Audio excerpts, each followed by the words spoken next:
Welcome to The Space, a video series designed to support teachers and leaders in building brain-friendly classrooms so that all students can learn in deep and joyful ways.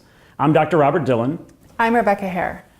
This video focuses on designing spaces that are both agile and flexible.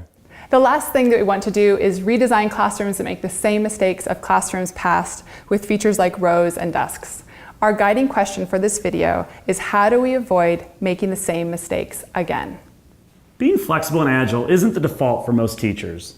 Many teachers find themselves in the same rut doing the same thing that they've done for many years. This isn't on purpose, but it's just kind of the way things go for teachers. Yeah, the idea is that you set your class up, usually the week before school starts, and then it stays that way for the rest of the year. And that's really what we're hoping to disrupt, that kind of thinking with the idea behind staying agile. There's the great expression about keeping things beta and always changing things and being responsive to your students. Yeah, the last thing you want is for a student that went to school there 10 years ago to walk back into the same classroom and say, oh, this is exactly what it looked like when I was in here. Then also you have students in classes, you have first period that's different than second period is different than third period.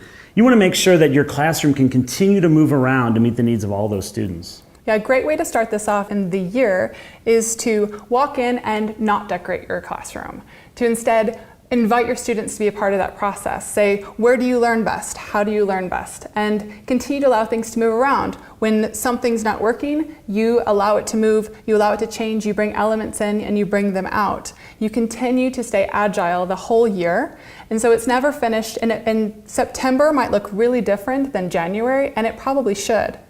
And for leaders, they need to model that as well. They need their faculty meetings to look different. They need their learning spaces to look different. They need their office to look different. So if you're a school leader, that's another way that you can model that for your teachers, is to continue to be agile and flexible with the things that you're doing as well. Yeah, and since resources so often are scarce, I've had a lot of teachers that I've worked with be nervous about letting go of a table or some chairs. And so I'm always saying, keep it beta. Say, we're going to try this for 2 weeks. If at the end of 2 weeks, this idea of putting this here or moving this around, if it doesn't work, you can always go back to the way that things were before. Yeah, and the last tip is you can change furniture with another teacher.